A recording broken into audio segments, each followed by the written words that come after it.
Trophy आ रहा है truck में। ओ प्रवीण मागे आना।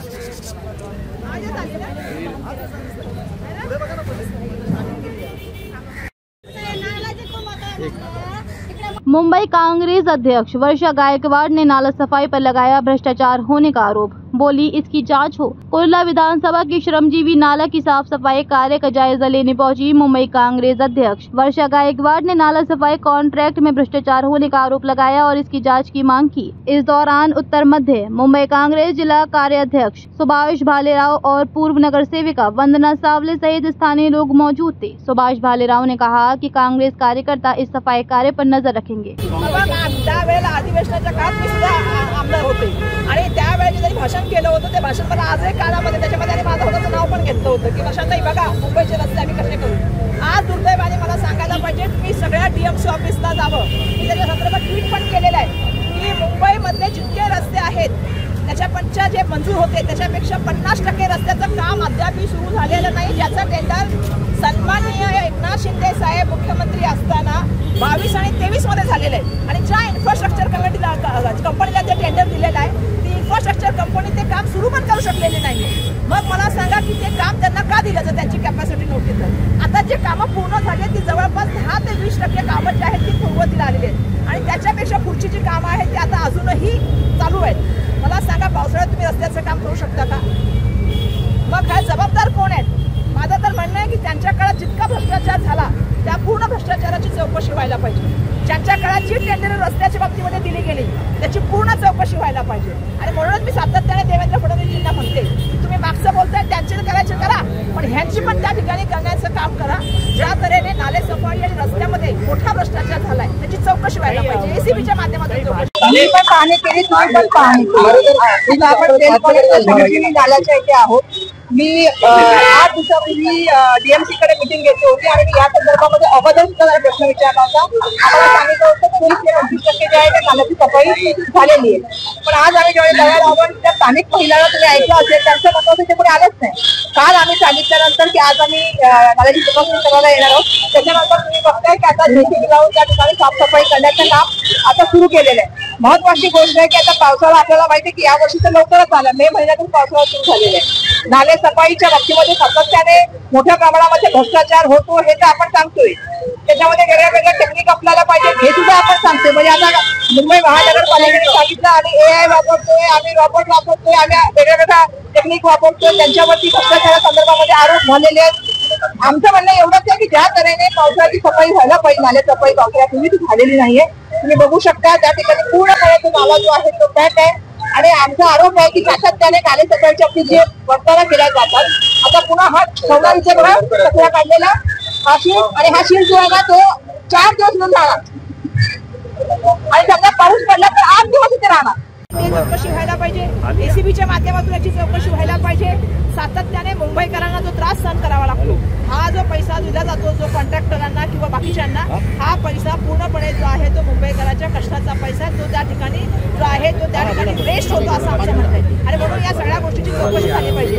रस्त्याच्या बाबतीमध्ये सुद्धा मी 2 डीएमसीची बैठक घेतली, त्या डीएमसीची बैठक घेतली आणि आपल्या दुसऱ्या वॉर्डच्या पण डीएमसीची बैठक घेतली। दोघांकडून मला एक गोष्टी कळल्या की 2022 ला जे टेंडर झालेले एका XYZ इन्फ्रास्ट्रक्चरला मिळाले ते त्याची कामं अजूनही सुरू नाही झालेली आहेत।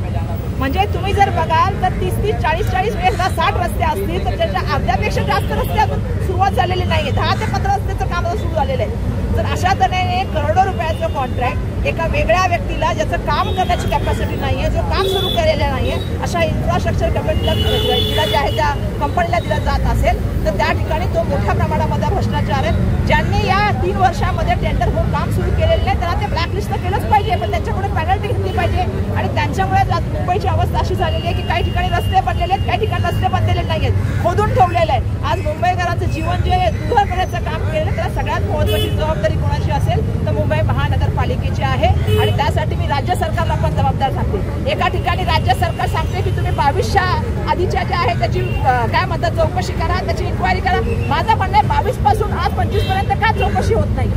ती पण चौकशी होण्याची आवश्यकता आहे। दुर्दैवाने ती चौकशीला तुम्ही तयार नाहीत। श्वेतपत्रिका काढायला हिंमत असेल तर सरकारने श्वेतपत्रिका काढूनच दाखवावी। ह्या व्यवहारामध्ये जे पैसे दिले गेले काही पार्टी फंड म्हणून वापरले गेले त्याची सगळी चौकशी व्हायला पाहिजे.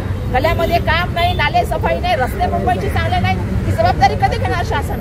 हिंमत असेल तर 22 पासून म्हणजे 23 पासून 25 पर्यंतची श्वेतपत्रिका शासनाने काढून यात्रा निकाली थी. आपको मालूम है जिससे ये हुआ था, तो हम लोग इसलिए निकाल रहे हैं कि जिस तरह से सैनिक निर्भीड़ होके लड़ते हैं, जिस तरह से वो अपने जिंदगी को जो है पूरा दांव पे लगा के जो है हमारी सीमा का रक्षण करने का काम करते हैं, उनको हम सलाम करना चाहते हैं. उनकी जो धैर्य है, उनको जो शौर्य है, उसको हम सलाम करना चाहते हैं. इसलिए जय हिंद यात्रा के माध्यम से हम गली गली जाएंगे और लोगों को जो है सैनिकों के साथ जो उनकी परंपरा रही है और जो काम कर रहे हैं उसके साथ हम खड़े रहेंगे. सन्मान्य आशिष शेलार साहेब सातत्याने आरोप लावतात की याच्यामध्ये भ्रष्टाचार झालाय, रस्त्यामध्ये जे सिमेंट वापरलं जाते ते बरोबर नाहीये. हे माझं नाही, आशिष शेलारांचं सुद्धा म्हणणं आहे. म्हणजे माझं तर आहेच, पण आशिष शेलारांचं पण म्हणणं आहे. पण दुर्दैवाने आशिष शेलारजींना मला असं वाटतं यात्रा हे सरकार सिरियसली घेत नसावं, मुंबईचे आयुक्त सिरियसली घेत नसावेत आणि म्हणूनच त्यांच्या आरोपानंतर सुद्धा काय झालं, काहीच झालं नाही. नंतर शांत का झाले मला आशिष शेलारजी कळलं नाही. आशिष शेलारजीने याच्यावरती बोलायला पाहिजे होतं, पण दुर्दैवाने त्याच्यावर ते शांत झाले. या पूर्ण प्रकरणाची चौकशी केली गेली पाहिजे. आमचंही म्हणणं आहे की याच्या वेळेला जे वापरणारं सिमेंट जे आहे त्या रस्त्यावर वापरला ते बरोबर नाहीये, रस्त्याची क्वालिटी बरोबर नाहीये. आणि सगळ्यात महत्त्वाची गोष्ट तुम्हा लोकांना माझी नम्रतेने एक विनंती आहे, तुम्ही लोकांनी सगळ्या DMC ऑफिसमध्ये गेलं पाहिजे. तुम्ही त्या ठिकाणी त्यांना विचारलं पाहिजे की हे रस्त्याचे टेंडर कधी निघालं, किती रस्ते मंजूर आहेत आणि कितीची कामं सुरू झाली आहेत. तुम्हाला सगळा पिक्चर क्लिअर होईल जाईल की याच्यामध्ये किती मोठ्या प्रमाणामध्ये भ्रष्टाचार झालेला आहे. आणि म्हणून मला सांगायला पाहिजे की आशिष शेलारांना जर तुम्ही सिरियसली घेत नसाल, एवढे तुमचे मंत्री आहेत, पालकमंत्री आहेत, मुंबईचे भाजपाचे अध्यक्ष आहेत, तर आम्ही विरोधी पक्ष म्हणून तुम्हाला विनंती करतो की एक तर त्यांना त्याच्याबद्दल ते प्रश्न विचारायचं सोडून द्या, आशिष शेलारजींनी बोलणं बंद करावं. आणि दुसरं आमचं सांगणं आहे, आमचं म्हणणं आहे की तुम्ही मुंबईकरांचा जो पैसा व्यर्थ करत आहात, मुंबईकरांचे त्या ठिकाणी आयुष्याला जे त्या ठिकाणी तुम्ही मोठ्या प्रमाणे दुर्भर करण्याचं काम केलेलं आहे, त्याला तुम्ही जबाबदार आहात. आणि या सगळ्या जबाबदारी घेऊन सरकारने त्यावरती कारवाई करावी. एक ACBची आमचं पहिली मागणी आहे की ACBची त्या ठिकाणी जी आहे ती आम्हाला इंडिपेंडंट बॉडीच्या माध्यमातून आम्हाला चौकशी पाहिजे. आणि ही जी कामं सुरू झालेली नाहीत त्याला जबाबदार असलेल्या व्यक्तींना पेनल्टी नाही, ब्लॅकलिस्ट नाही, त्यांच्यावरती मोठी कारवाई व्हायला पाहिजे ज्याने मुंबईकरांच्या त्रास दिला. तुम्हाला माहिती असेल की 8 दिवसापूर्वी एलवाड आणि एमवाडच्या DMC सोबत क्षीरसागर साहेबांसोबत मीटिंग झाली होती. दोन्ही वार्ड ऑफिसर त्या मीटिंगला होते. खासदार वर्षाताई गायकवाड यांच्या नेतृत्वाखाली ही मीटिंग होती. आणि त्या मीटिंग मध्ये नाले सफाई करणाऱ्या महानगरपालिकेच्या अधिकाऱ्याने स्पष्ट शब्दात सांगितलं की 65% नाले सफाई कंप्लीट झालेली आहे आणि उरलेली नाले सफाई 8 दिवसामध्ये कंप्लीट होईल. त्या गोष्टीला जवळजवळ 10 दिवस झाले. ज्यावेळी आम्ही परवा पूर्ण नाल्यांची व्हिजिट केली त्यावेळी आढळलं की तुमच्या समोर जो नाला आहे श्रमजीवी नगरचा, हा फार मोठा नाला आहे. साधारणतः 15,000 वस्ती या ठिकाणी राहत आहे. हा कम्प्लिटली ब्लॉक होता. ज्यावेळी काल आज वर्षाताई गायकवाड स्थानिक खासदार या ठिकाणी व्हिजिट करणार आहे हे कळवलं, महानगरपालिकेच्या अधिकाऱ्यांना उपस्थित राहण्यासाठी सांगितलं, ए असतील किंवा JE यांनी तातडीने आज सकाळी 8 वाजता नाले सफाई चालू केली. म्हणजे नेहमी हे लोक काय करतात की 10-20% नाले सफाई करायची, कचरा तसाच ठेवायचा आणि पाऊस आल्याच्या नंतर तो कचरा काठीने ढकलून द्यायचा, मग तो इकडून निघून पलीकडे जाईल. या नाले सफाईमध्ये प्रचंड भ्रष्टाचार झालेला आहे. आमची मागणी आहे की या नाले सफाईची SIT मार्फत जे वर्षाताईंनी सांगितलेलं आहे की चौकशी व्हावी, याची सविस्तर चौकशी व्हावी आणि जे नाले सफाई जिथे झालेली नाही त्या कॉन्ट्रॅक्टर वरती तातडीने कारवाई करण्यात यावी. दूसरे देश में जाके बोलने की भी जरूरत नहीं, ये तो आपकी जिम्मेदारी है. आप तो मिनिस्टर हैं, ये तो आपको बोलने की क्या जरूरत है. आपकी जिम्मेदारी है. जब आपने मिनिस्टर की शपथ ली है, आपने देश के प्राइम मिनिस्टर बनने की शपथ ली है, तो पहली जिम्मेदारी आपकी यही है. आपको तो आगे जाके अमेरिका को सवाल पूछना चाहिए कि आपने हमारे लोगों को हाथ में हथकड़ी और पैर में हथकड़ी करके इतना ह्यूमिलेट करके क्यों भेजा. हमारी जिम्मेदारी क्या है. अगर हम इंदिरा जी को देखेंगे तो उन्होंने सबको बोला कि उन्होंने पाकिस्तान के 2 टुकड़े करने का काम किया, पाकिस्तान को एक सबक सिखाया और एक बांग्लादेश का निर्माण हुआ. हम अपेक्षा करते हैं, हमें देखिए ये है कि जो निष्पाप लोगों की इसमें मृत्यु हुई थी, लोग घूमने गए थे, पर्यटन के लिए गए थे, उनको मार के जो उन्होंने बताया है उसका तो बदला लेना चाहिए और उन आतंकवादियों को तो खत्म करना चाहिए. लेकिन सीमा पार से अगर कोई इसका संदेशा दे रहे हैं तो उनको भी दिखाना चाहिए.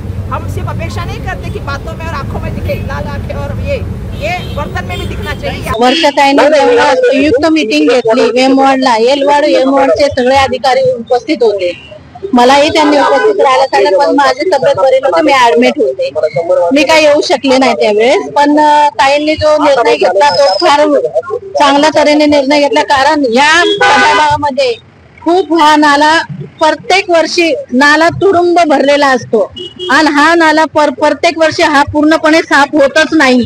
गेल्या वर्षी पण माझे मिस्टर ह्या नाल्यामध्ये उतरून पूर्ण नाला साफ केलेला आहे भर पावसामध्ये. आणि ह्या पावसामध्ये ह्या आजूबाजूला परिसर आहे, पूर्ण परिसरामध्ये जलमय परिसर होतो. प्रत्येकाच्या घरात पाणी असतं, लहान लहान मुलं डुबलेले असतात, पूर्ण परिसरामध्ये हाल होतो लोकांचे. ताईंनी हा निर्णय योग्य पद्धतीने घेतलेला आहे. ताईंनी जे यांना आदेश दिले 1 महिन्या पहिलेच हे नाले साफ झाले पाहिजे होते, पण आजपर्यंत नाले साफ नाही झालेले. आज ताई येणार आहे म्हणून आजच नाला साफ सफाईला घेतलाय, म्हणजे हे किती यांचं हे आहे तुम्ही बघू शकताय. हा नाला पहिला साफ झाला पाहिजे होता. मग तुम्ही म्हणजे जे मीटिंग झाली त्यावेळेस 10 दिवस त्याचा कालावधी गेला, त्यावेळेस तुम्ही नाला नाही साफ केला. इथल्या जनतेचा पण क्रोश आहे आणि आमचा पण याच्यावरच हे. आता तुम्ही बघितलेलं आहे, ताई येणार आहे, साधारणतः इथले स्थानिक नागरिक या ठिकाणी उपस्थित आहेत. हे सर्व आमचे पदाधिकारी आहेत, त्या पक्षाचे कार्यकर्ते आहेत. बाजूला आमच्या तिथे वंदना साबळे आहेत. 10 वर्ष ह्या विभागाचं त्यांनी नेतृत्व केलेलं आहे. म्हणजे काही नवीन नाहीये. नाले सफाईमध्ये हे दरवेळेचं काम आहे, पण ह्यावेळी खासदार वर्षाताई गायकवाड यांनी स्पष्ट निर्देश दिलेले आहेत की प्रत्येक नाले सफाई जिथं झालेली आहे त्यावरती लक्ष ठेवा. कारण की काय होतं की नाले सफाई कॉन्ट्रॅक्टर करत नाही आणि ज्यावेळी पहिला पाऊस येतो त्यावेळी सगळीकडे पाणी येतं, लोकांच्या घरात पाणी येतं. तर हे सगळे टाळावं यामुळे आम्ही महानगरपालिकेलाही विनंती केली आहे की प्रामाणिकपणे काम करा. कॉन्ट्रॅक्टरला विनंती आहे, आज विनंती करतो की कॉन्ट्रॅक्टरलाही विनंती आहे की त्यांनी त्यांचं काम प्रामाणिकपणे करावं, ज्याचे महानगरपालिकेने ज्याच्यासाठी त्यांना कॉन्ट्रॅक्ट दिला आहे, आणि लोकांना त्रास देणं बंद करावं.